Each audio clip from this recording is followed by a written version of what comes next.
This is a rather long video. It's going to be about 7.5 minutes long. I'll be stitching up the medium-sized skull, so you'll see me do a bit of work there. But I thought I'd just talk about how I got into leatherwork. I'd always wanted to do leatherwork from the time I was little.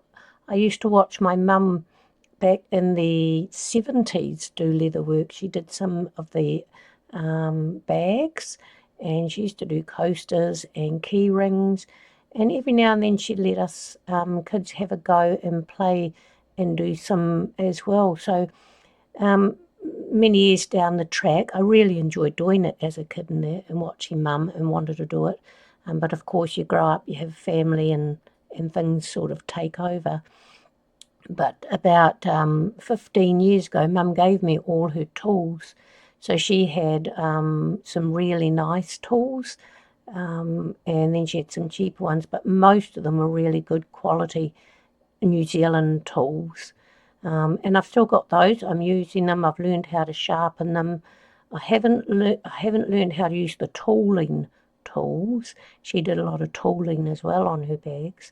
So one day I might learn how to do that as well. But that was about 15 years ago she gave me all those. And both me and my husband really wanted to get into leatherwork. But leather's really expensive in New Zealand because all our tanneries pretty much closed down. So we have to import it, and it's not cheap, whether it's veg tan or even chrome tan. So basically about just over 2 years ago, I was a bit lost and needed something to do. And I said to my husband, why don't we both try doing leatherwork? Now the kids are older, left home, growing up.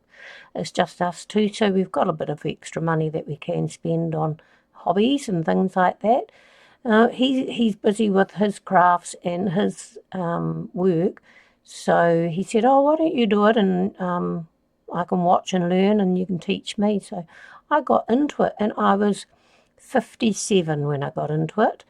So just over 2 years ago, which makes me early next year, I'll be turning 60. So it's never too old to start a new hobby. I've had to learn how to look after my wrists, my fingers, and my hands, and even my shoulders, because it's amazing how much you slouch or you twist. So that's why I make sure I've got a few extra different tools which make it easier on my wrist and my hands. And my husband's really good at making me anything that will allow for it to be easier for me. So I had to learn a lot. I had to learn everything. Anything that I saw back when I was a kid, I'd pretty much forgotten. So when I first started, I can't believe it, all I wanted to do was make bags like what my mother had made. And I've got the old-fashioned books that she had for her bags with all the tooling and the patterns in there. So I looked on that and bought the leather for that, not realising that it was so thick. I bought 3mm leather. Can you believe it? Starting with 3mm leather. So hard. I had to learn how to use a knife, what to do, and it was the hardest thing out. I did, when I got that thick leather, I also bought a bag of scrap leather, and that came with some finish leather. So basically, I didn't really want to cut the thick leather because it had cost me $800, and it's pretty scary cutting into something when you don't really know what you're doing. Even when I did get around to cutting it, I still didn't know what I was doing, but the projects I made out of it turned out really well. But to cut a long story short, I used the scraps and practiced, whether it was cutting, stitching, punching holes. I started punching holes with an awl because the punches my mum had were like 3mm up. And I really didn't even know about buying smaller punches. So I think I was probably into it for about 3 months using an awl for punching my holes, before I bought a set of punches ranging from 0.5mm up to 5mm in the range of those. So Over the last 2 years, I have managed to pick up some really good tools cheap off what New Zealand has as Trade Me.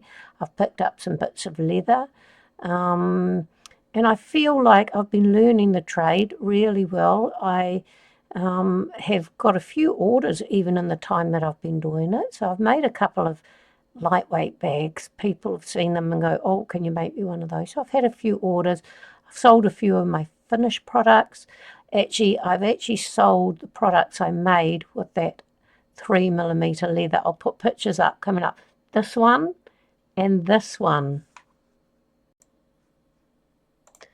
So yeah, I can't believe that these were really my almost my first things that I've made. I'm so proud of them, the finishing. I didn't really even know about dyeing and the pink, the red, the two brownie ready bags. They were actually a whole lot of dyes that I just put into a big huge container, and it was like the luck of the draw or what it turned out like. But turned out fabulous, and I'm really pleased with the finishes considering they were the first ones.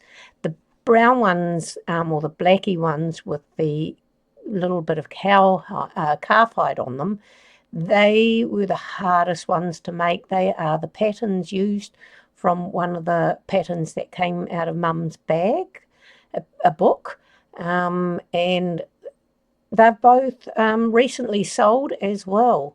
The two bags with the bottle of wine, that actually sold really well. They sold quick as travel bags, so I was really proud of them.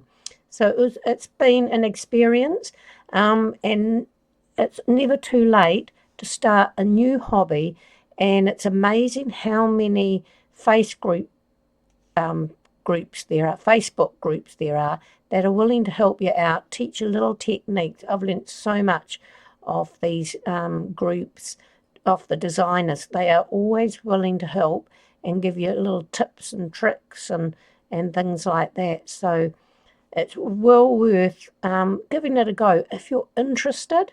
And just because you're getting older, don't let it stop you. I wished I'd started 10 years earlier.